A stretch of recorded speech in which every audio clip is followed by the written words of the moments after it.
Hi, I'm David Katzmeyer, Senior Editor at CNET, and this is the Samsung UNC8000 series. I'm next to the 55-inch version. There's also a 46-inch version available now and a 65-incher coming later this summer. This review will apply to all sizes in the series. This TV will work with 3D Blu-rays and upcoming 3D content from DirecTV and other providers. You're going to need a pair of 3D glasses. Samsung sells them separately for $150, or you can get this 3D starter kit that includes 2 pairs of glasses and the only 3D content available right now, which is Monsters vs. Aliens. In our brief 3D testing on this TV, again, there's only one Blu-ray disc available. We did have some pluses and minuses in what we saw. On the plus side, 3D does give you that feeling of depth when you're watching. Things kind of pop out of the screen. You have a lot of things in the foreground, and if it's mastered correctly, a nice depth of field on a lot of the shots.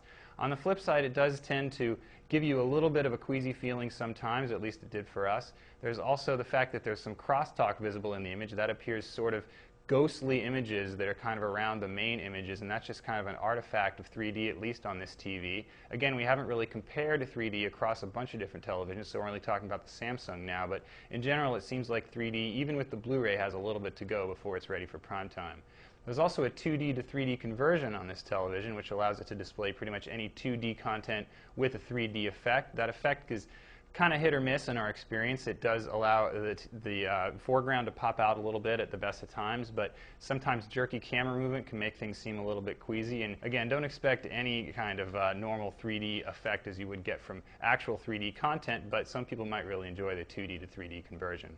This is Samsung's flagship TV for LCD picture quality in 2010. There is a slightly more expensive model, but this one has the big picture quality step up in the line. That is the ability to adjust the picture's dimming in different areas of the screen, even from an edge-lit configuration. So if that sounds a little complex, just think of it as similar to regular LED local dimming, but the TV is really thin. You can turn to the side here and see that it actually is less than an inch thick, one of the thinnest TVs we've ever seen. Other styling cues on this TV, it has this kind of silver color around the edge, which is unusual. Most TVs are glossy black. It's also a really thin bezel, so it's a lot of picture here. There's also this kind of transparent edge, and the stand is remarkable. It's got 4 legs, kind of looks like a spider.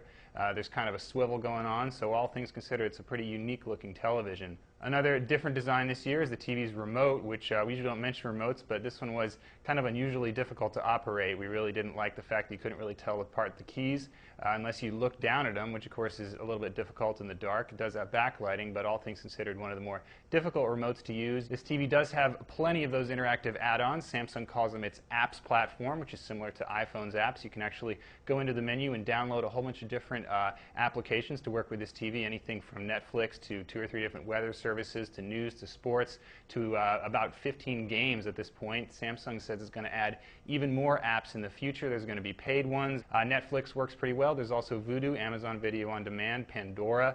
It doesn't have built-in Wi-Fi, however. To get that, you're going to have to buy an optional $80 dongle or just connect a third-party wireless bridge. There's also numerous ways to adjust the picture on this Samsung. There's a new 10-point IRE system that allows you to tweak the color temperature. There's also numerous settings for a bunch of different video processing modes. Speaking of video processing, however, the TV didn't handle 1080p 24 content as well as we'd like to see. Maybe Samsung will issue a firmware update for that in the future, but for now it doesn't give you that nice film-like look that we've seen on other 1080p 24 capable TVs.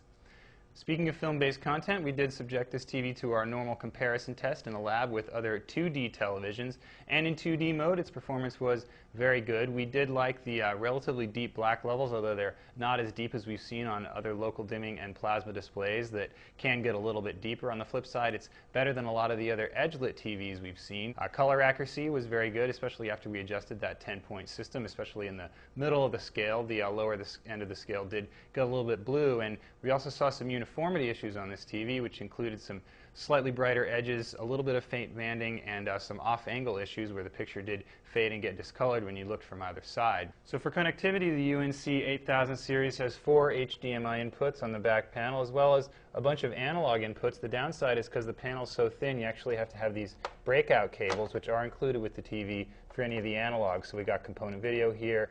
This is a composite video. There's even a breakout cable for the Ethernet, the RF, the PC, and even the optical digital audio. So that's a quick look at the Samsung UNC8000 series, and I'm David Katzmeyer.